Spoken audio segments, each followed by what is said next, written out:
Baik, selamat pagi kepada anak didik sekalian. Kita masuk ke kelas antropologi kembali untuk kelas 12.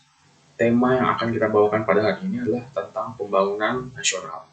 Nah, sebelum kita masuk ke materi yang sudah Bapak siapkan, Bapak ingin berbagi sedikit informasi tentang peluang yang bisa kita dapatkan, khususnya untuk kamu di tahun-tahun ke depan, karena mungkin tahun depan kamu sudah ada yang menjadi mahasiswa ya. Ini ada beasiswa LPDP.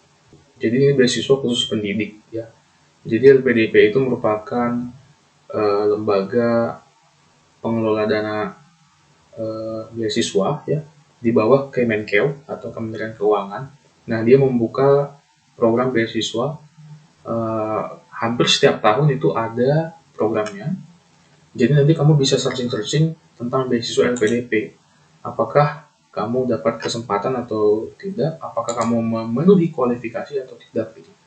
Nah, untuk yang Bapak baca ini, beasiswa LPDP-nya adalah program Targeted Group. Ya, jadi ini nama programnya.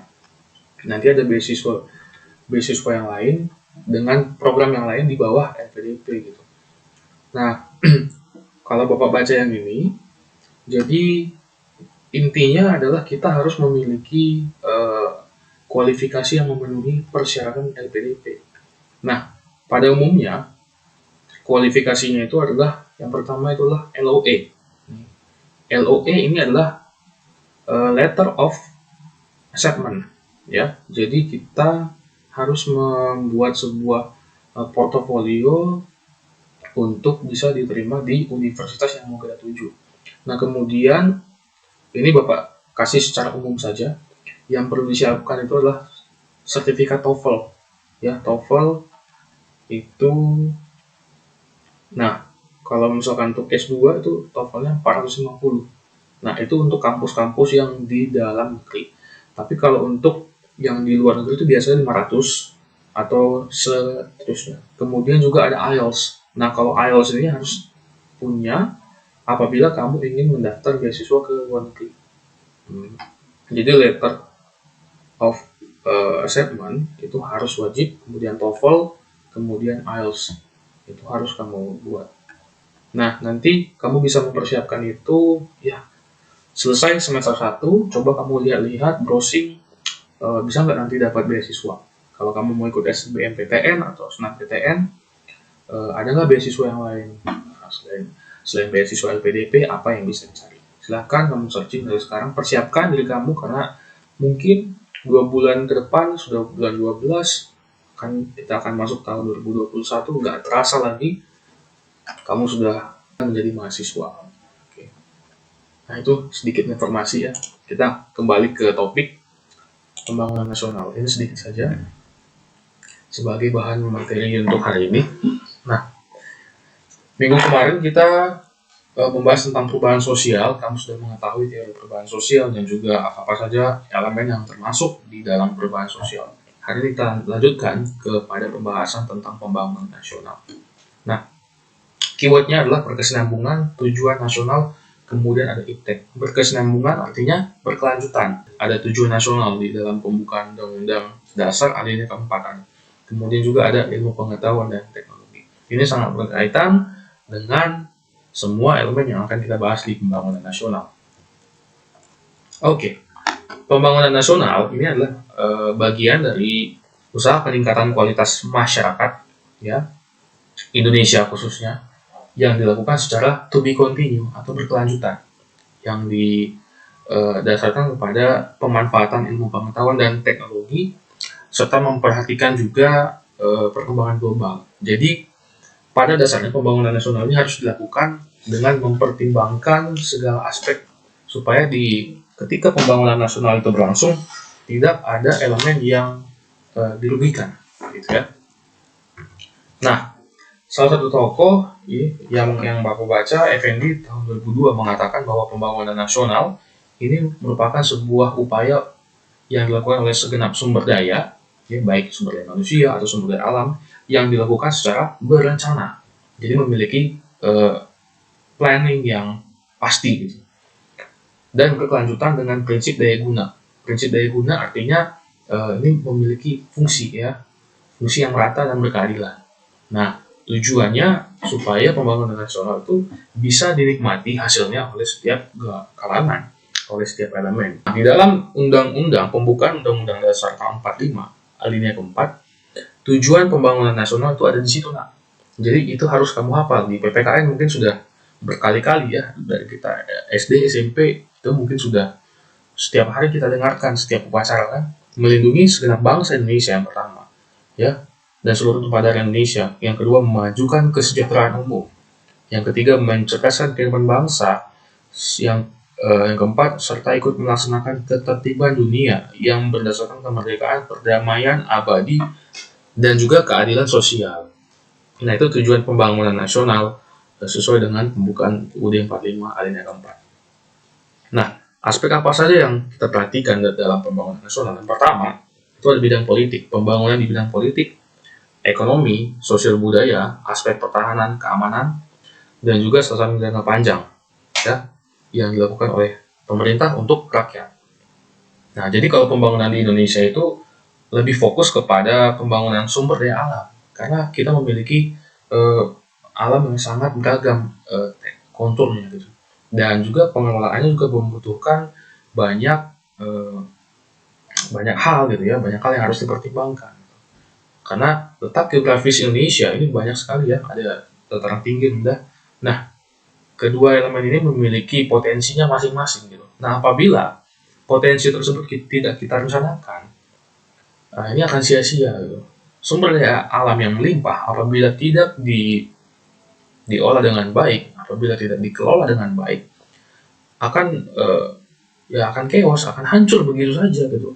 Itu makanya perlu adanya perencanaan, ya, study of plan ya, untuk mencapai tujuan pembangunan nasional. Kita masuk ke dampak pembangunan nasional. Yang pertama itu dampak positif. Ya, dampak positifnya itu kegiatan ekonomi menjadi lebih lancar. Pastinya ya, kegiatan ekonomi akan menjadi lebih lancar karena semua aspek sudah dibangun di dalam ketika pembangunan nasional. Ya.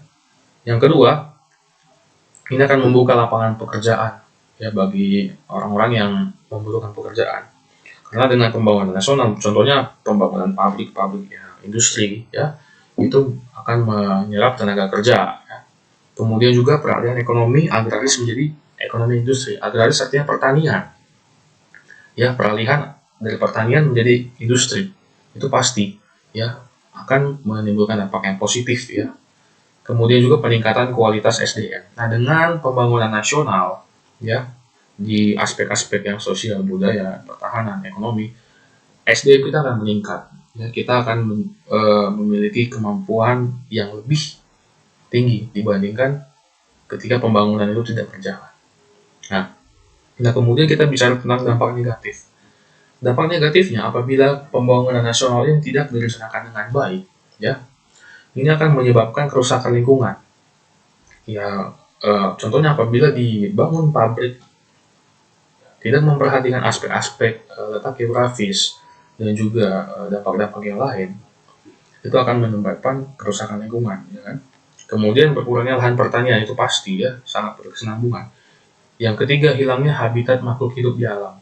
Nah, ini banyak kita lihat ya, seperti beberapa waktu lalu ada berita yang mengatakan bahwa ratusan ular masuk ke dalam perkampungan yang menyebabkan warga menjadi takut ya, karena ketika mereka lagi beraktivitas di dalam rumah, tiba-tiba ada ular yang masuk rumahnya. Setelah diselidiki oleh pihak yang terkait bahwa hal itu disebabkan karena sudah berkurangnya sumber makanan di hutan gitu, yang menyebabkan binatang-binatang tersebut bertransmigrasi ke desa gitu. Nah, ekosistem ini apabila tidak seimbang, ini akan merugikan kita, juga merugikan binatang-binatang yang ada di hutan. Nah, kemudian yang paling fatal ini akan menyebabkan terjadinya bencana alam, longsor, ya kan, banjir. Nah, apabila pabrik dibangun tidak memperhatikan kaidah-kaidah pembangunan dengan baik, ya, membuang limbah yang tidak dalam jumlah kecil ke dalam sungai, ini akan menyebabkan banyak bencana, ya kan, bencana banjir, longsor dan segala macam. Bapak akan berikan sebuah studi tentang. Nah, Repelita ini adalah rencana pembangunan 5 tahun yang digagas oleh Presiden Soeharto. Presiden Soeharto menjabat pertama kali pada tahun 1967. Nah, pada tahun 1967 itu Presiden Soeharto itu ditunjuk langsung oleh MPRS, Majelis Permusyawaratan Rakyat Sementara, ya, untuk menjadi presiden menggantikan Soekarno. Nah, kemudian dia dilantik, ya, Presiden Soeharto dilantik pada tahun 1968 pada bulan Maret, ya. Nah, beliau membuat rencana pembangunan 5 tahun. Nanti kamu bisa browsing apa saja sih Repelita itu. Ini mungkin di sejarah juga banyak, ya, yang sudah kamu baca pasti, ya. Ada 5 rencana mulai dari tahun 1969 sampai 1994. Yang pertama, ini mau bacakan. Yang pertama dia 5 tahun yang pertama, Repelita tuh membangun infrastruktur kebutuhan dasar dengan penekanan pada bidang pertanian. Yang kedua, 1974 sampai 1979, beliau mengembangkan pulau-pulau selain Jawa, Bali, Madura melalui transmigrasi. Nah, ini waktu itu Kalimantan, Sulawesi, Papua ini masih sedikit banget penduduknya. Nah, jadi banyak sekali peralihan transmigrasi dari Pulau Jawa ke Pulau Kalimantan, dari Pulau Sulawesi ke Pulau Jawa ke Sulawesi, dan juga Pulau Jawa ke Papua. Ini banyak sekali. Nah, kemudian yang ketiga tahun 1979 sampai 84, ini beliau meningkatkan kualitas ekspor. Nah, ini dalam bidang ekonomi. Kemudian yang keempat, dalam tahun 1984 sampai 89, nah, beliau menciptakan lapangan kerja baru dan industri. Repelita yang kelima, tahun 1989 sampai 1994, beliau menekankan bidang transportasi, komunikasi, dan pendidikan. Nah, antropologi di sini berfungsi sebagai support system, ya, supaya pembangunan itu berjalan dengan semestinya. Nah, kita melihat ini, ya, kalau kita baca dalam artikelnya UI, peran antropologi yang lain adalah dalam mencerdaskan sumber daya manusia bangsa sehingga dapat memahami suatu masalah dengan lebih holistik, menyeluruh, dan tidak berpandangan sempit. Nah, kemudian juga antropologi dapat memberikan pemahaman ke banyak orang sehingga budaya dan kearifan lokal tidak diabaikan dalam pelaksanaan proses pembangunan bangsa. Sehingga budaya dan kearifan lokal tidak diabaikan dalam proses pembangunan bangsa. Nah, bahwasanya aspek pembangunan nasional itu tidak boleh menghilangkan kearifan lokal yang ada di masyarakat. Karena pembangunan pasti akan terus berlangsung. Pembangunan pasti akan tetap ada. Karena kita bergerak maju, ya, maju ke depan. Jadi kita harus membangun sesuatu hal yang belum ada, gitu, atau kita memperbaiki yang sudah ada. Nah, Bapak rasa ini harus dipahami bahwa konsep pembangunan nasional adalah sebuah konsep yang baik, yang memiliki tujuan juga yang mulia, ya, seperti dalam pembukaan Undang-Undang Dasar 45. Nah, tinggal bagaimana kita mengelola, bagaimana kita menyikapi, bagaimana kita melihat kondisi itu, apakah sudah benar atau tidak. Baik, sekian video yang Bapak sampaikan. Semoga bermanfaat. Silakan dibaca-baca jurnal dan juga Repelita, dan juga ada tadi Bapak sebutkan ada LPDP, ya, beasiswa itu boleh tuh sebagai wawasan tambahan. Terima kasih semuanya, selamat pagi, selamat melanjutkan aktivitas, tetap sehat selalu.